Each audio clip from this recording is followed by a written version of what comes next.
Dear ladies and gentlemen, I'm sorry I cannot be physically with you, but I'm glad that technology is with us so that I can at least deliver my message to you. Thank you to the fund operator of the Active Citizens Fund in Slovenia for giving me this opportunity to present to you some perspectives on the Norwegian civil society in the framework of this event. My name is Csille Czimbalmos. I represent the Norwegian Helsinki Committee. You can see me in the middle there with the yellow scarf. We have been assigned by the Norwegian Ministry of Foreign Affairs the role of contact point for bilateral relations under the Active Citizen Funds. As an organization, we believe that an active and critical civil society is an essential part of a democratic society. NGOs create important channels of influence and arenas for people to become active and engaged in developing their societies. There you have a better picture of me on the top and my colleague Hilde. In accordance with the aim of the Active Citizen Funds to strengthen civil society and empower vulnerable groups, our role is to promote partnerships, support in the search of bilateral partnerships, and provide information about the funds. Bilateral cooperation is one of the two main aims of the EEA Norway grants. Europe is facing today a wide range of challenges as social inequalities, hate speech, extremism, right-wing populism, the collapse of democratic principles, and these challenges cannot be solved without the input of the civil society. And at the same time, these challenges cannot be solved by standing alone, and that is why we promote bilateral partnerships. So, what does the Norwegian civil society has to offer in these partnerships? The Norwegian sector has a long history. It is diverse, and most importantly, it is strong. It has a long tradition of civic engagement and volunteerism. With a country of about 5 million people, it has over 100,000 registered organizations.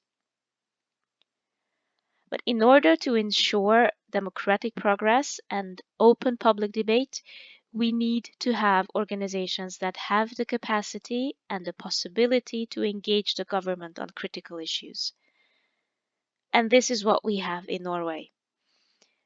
Norwegian organizations have a long tradition and have a lot of experience both with cooperation with the government, receive funds from the government, and at the same time be a constructive critic of the government.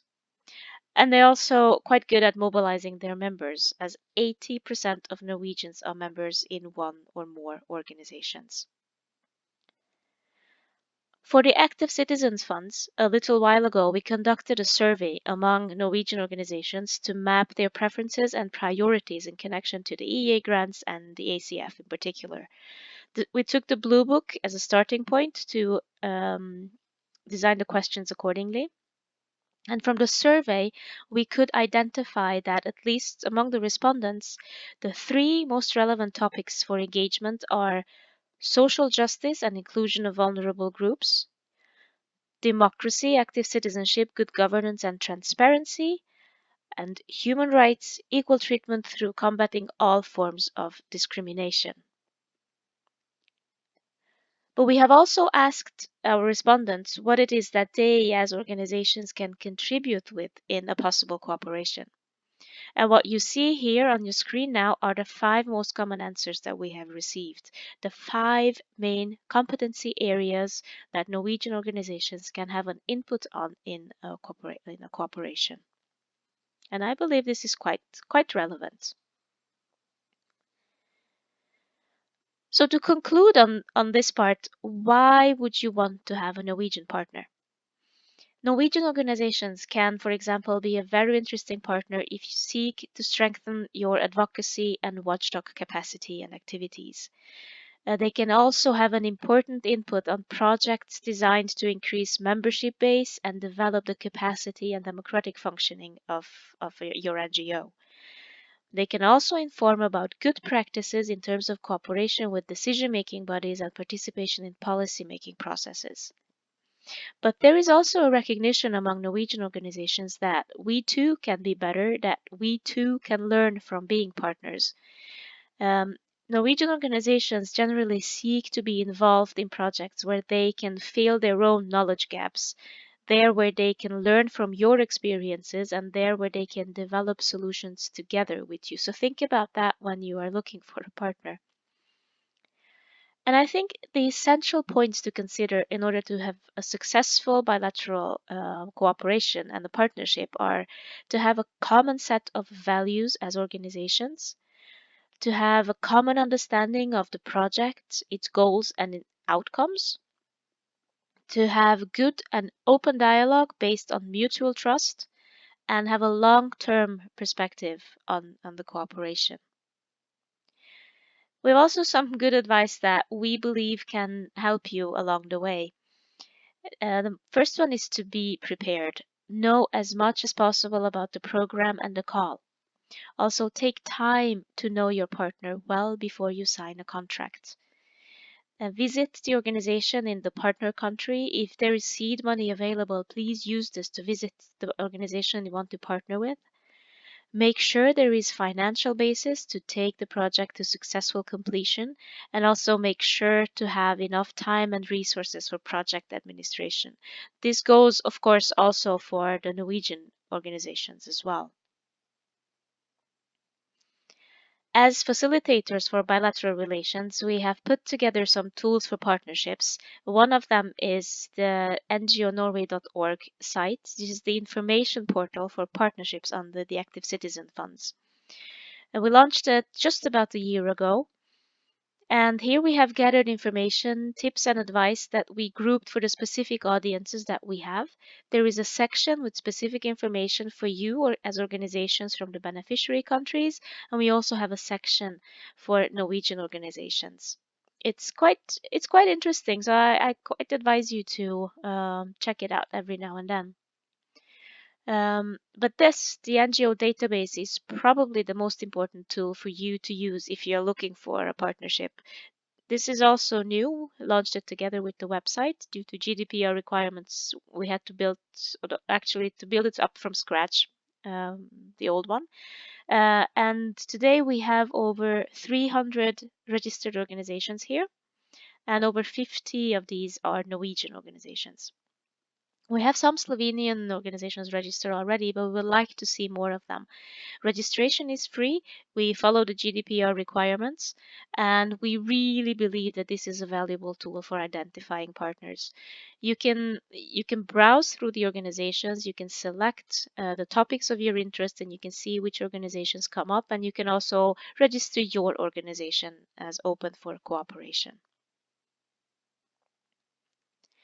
We have also put together some examples for you of successful cooperations between Slovenian and Norwegian organizations that we believe are quite interesting. This first project here that you see in the same boat, Young Guardians of Heritage, it was implemented by Pajn Institute and the Museum Center of Hordaland in Norway. Well, with this project, the Pajn Institute has successfully established a model for handing down the traditional art and knowledge of boat building from one generation to another. And through cooperating with the Museum Center of Hordaland, Norway, the Slovenian organization managed to organize the boat building workshops of the traditional drevak on Černica Lake in a way that ensures its sustainability. It is half museum and educational center for young people and adults, and half a boat building workshop. Another project, Equality for National Communities of Former Yugoslavia and Slovenia and Istria. As you're quite probably aware of, national communities in former Yugoslavia do not have an official minority group status, which would provide them specific collective rights. The organization PINA has, through this project, raised awareness of the fundamental rights of these communities by establishing a contact point, publishing a minority journal, and offering free legal consultancy on minority rights.